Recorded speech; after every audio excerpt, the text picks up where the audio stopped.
Welcome to our social media and parental control guide. My name is Luis Sanchez and I'm the youth director at Palmetto Shores Church in Myrtle Beach, South Carolina. And I'm so excited to be able to help you navigate the social media world and raising a teenager in the middle of it. But the question we need to ask ourselves before we do any of this is, why do we actually need to worry about this?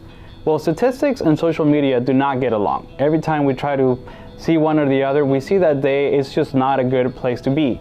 And so this creates a problem. Do we take our students' phones away, or what do we do? No, we understand that students rely on their phones for more than just staying connected, but they actually treat it as their social hub, the place where they get to express themselves, and it's a really big deal for them. So we can't just take it away, and we need to figure out how can we actually help them.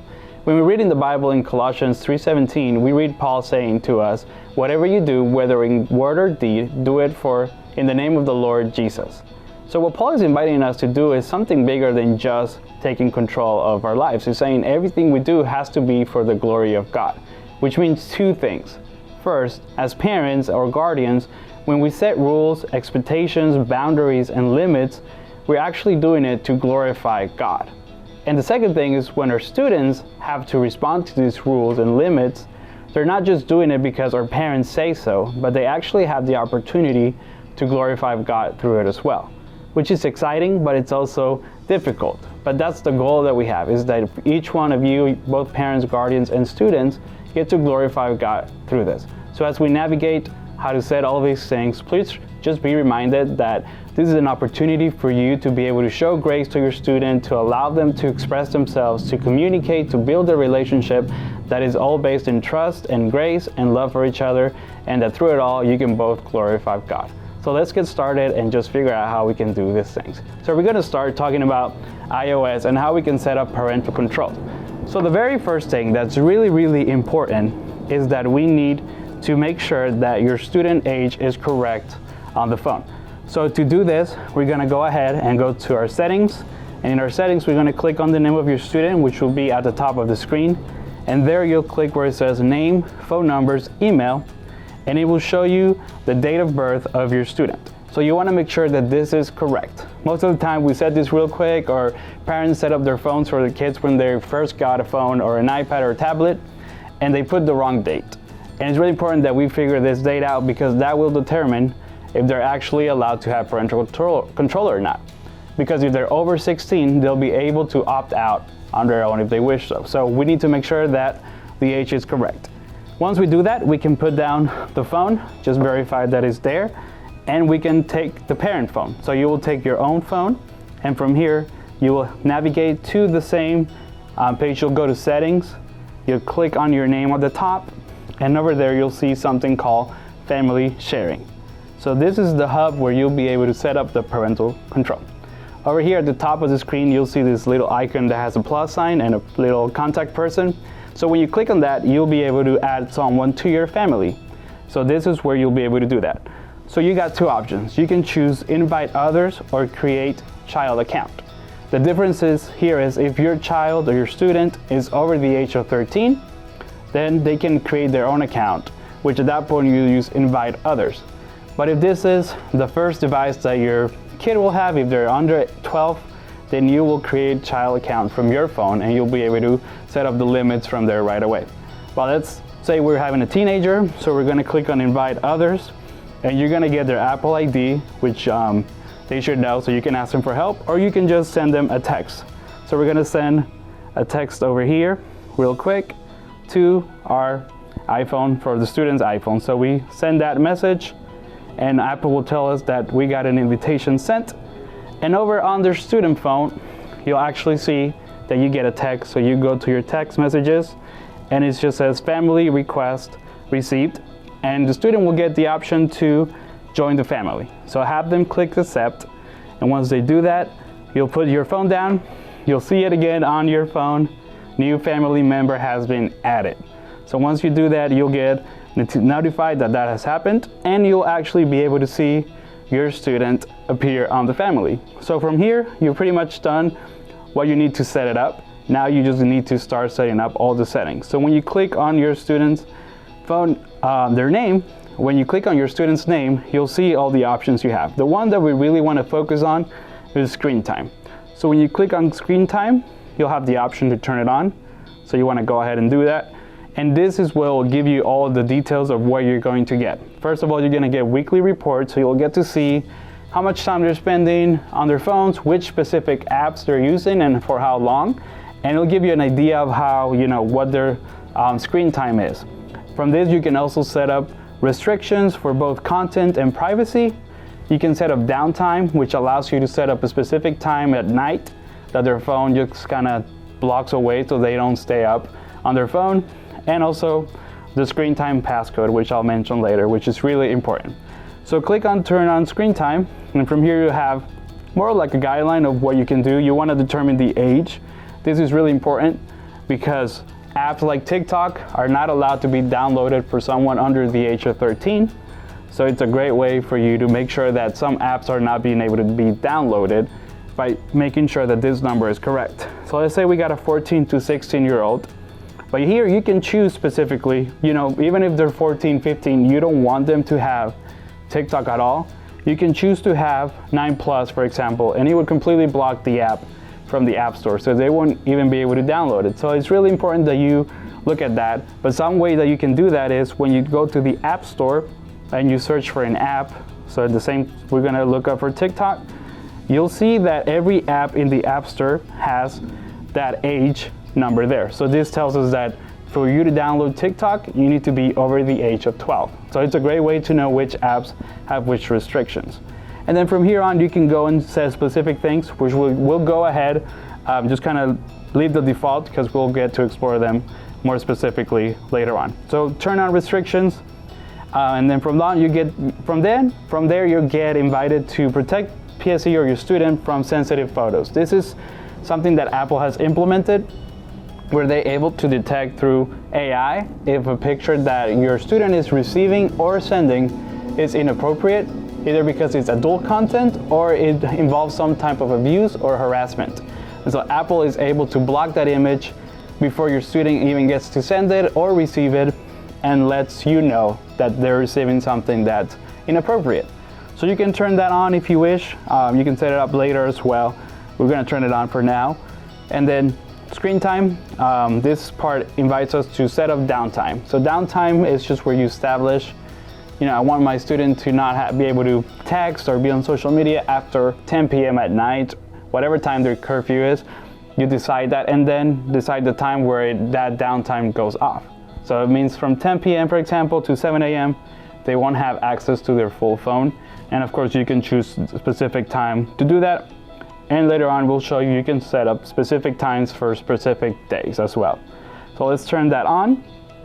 And later on, we see now we have the set app and website limits, which gives us the chance to choose specific apps where we can just completely block those apps. So if you don't want to have any social apps, you just click on social, all those apps will be set up, will be blocked completely. Or you can have specific apps, and you'll be able to go app by app specifically, but that'll be up to you. But for now, just for the sake of example, let's do all apps and categories. And at the bottom, we'll set the time amount for, we'll set it for 1 minute, just so that we can test. I can show you how it works. So we're gonna set that app limit. And this is the most important part of all. Screen time passcode is really important. This is what will give access to all of the restrictions, all the limits, all the permission. So it's really important that your student does not know this code. Don't use a birthday, don't use something simple and easy. Use something that you will remember, but that no one will be able to guess. It's really important that they don't have access to this, because if they do, pretty much everything we're doing will be useless. They'll be able to just turn it off on their own. So it's really important that we use a secure passcode. For the sake of the video, we're just gonna do 1111, and it'll ask us to re-enter the passcode. So we'll go ahead and do that. And that is pretty much what we need to do to set it up. So you'll see it on the screen. All the settings are coming in and everything's getting set up. And so from here on, we can start doing individual things. So we can do downtime. We'll ask you for the passcode. So we'll go ahead, put that in. And here you have all the things you can do. The most important thing is that you can customize the days. So on Sundays, specific times, maybe on Fridays and Saturdays, you want to have they want to be able to stay up a little later because it's the weekend. So you can set it up a little late. So it's really helpful for that to do that. You can set up for it to be blocked at downtime or not, which means that they'll need to ask you for permission to use it beyond the time set. So that's really helpful for us to know that we can actually do that, and it can really create the healthy habits of when a student is allowed to use their phone. App limits, again, we have all apps and categories blocked in, but this is really important. You can edit which types of apps can be used. So if you turn off all apps and categories, you can then go specifically into any apps they have, which will show you that as they download them. And so, but you mostly want to have all apps and categories, but you want to go through them, see what apps they have on their phone, and be able to determine what needs to be allowed and what is not allowed.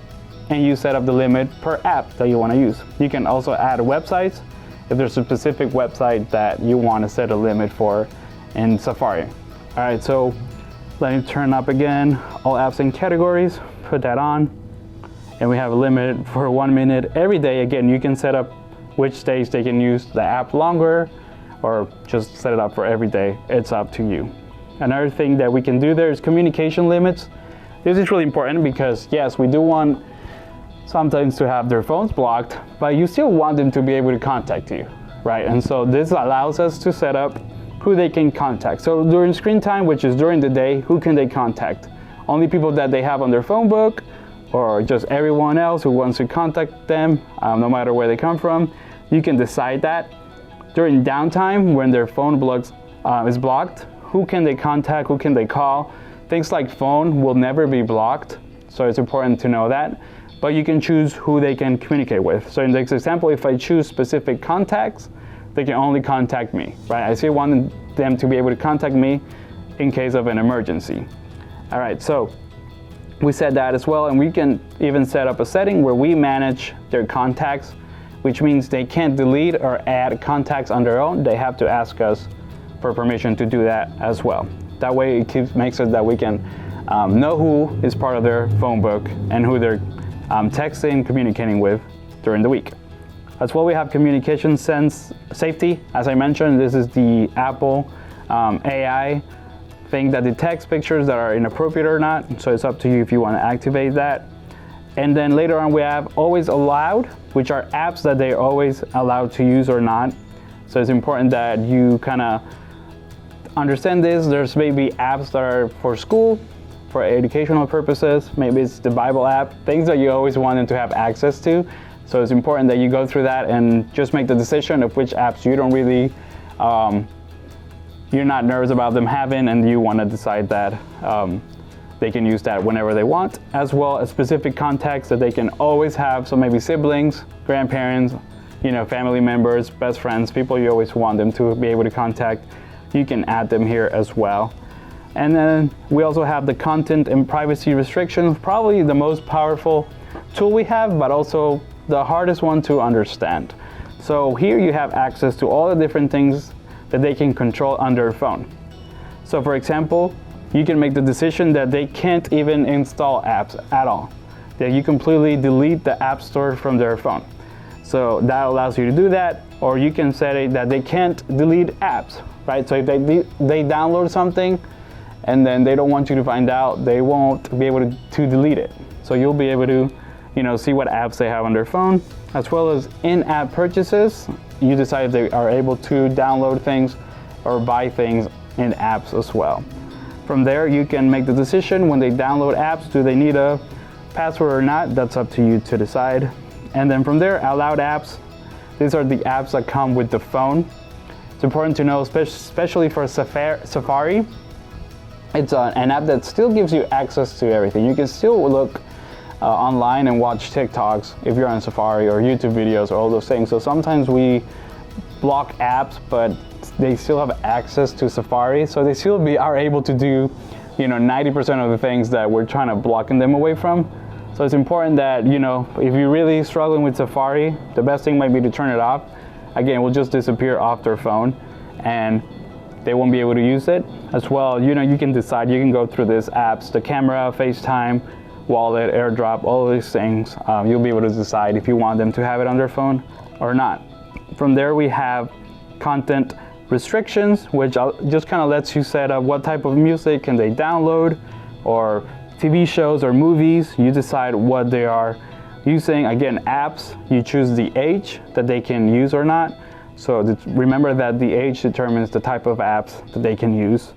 Web content, you can limit adult websites, you can have it unrestricted, or you can even just select specific apps that they can have on their web, and that's it. There's no other apps. So it's up to you to decide how you want to limit. Definitely recommend the limit adult websites.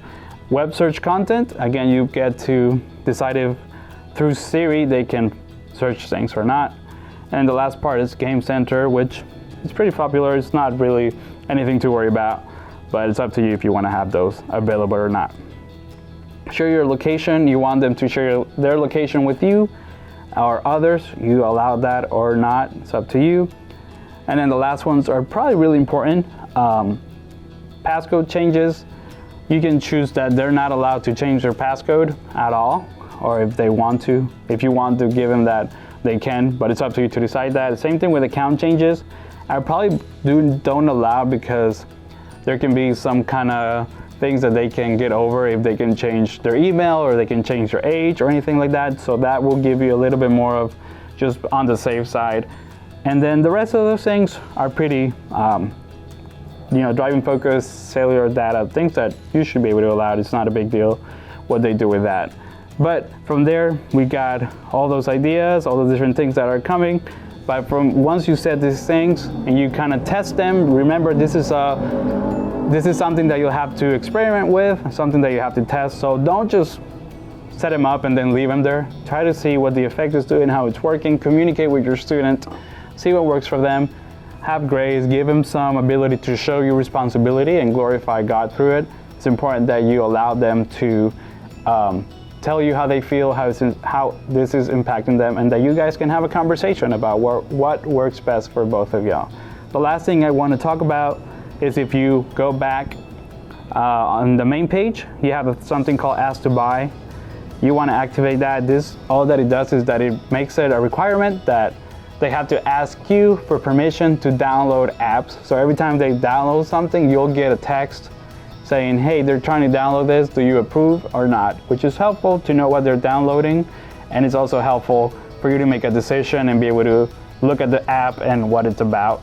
So you turn that on, and now when they download an app, it'll ask you if they want to use it or not. One thing to remember is that if a student downloads an app once, it'll ask you for permission to download it, and if they delete it for whatever reason, the second time they download it, it won't ask you to buy. So it's really important that from the beginning, the first time they're downloading an app, you guys are sure that this is an app that you're okay with them using, because further on, they won't have to ask for permission. It's just something that Apple has, but I just wanted to be aware of that. So with that, you should be set. You should have all the parental control you need. And again, I invite you to explore all the settings, all the options, and just find what works best for you and your student. And just keep the communication. Make sure that you guys are both knowing that this works for both of you, and that it's just the best way you guys can glorify God through it.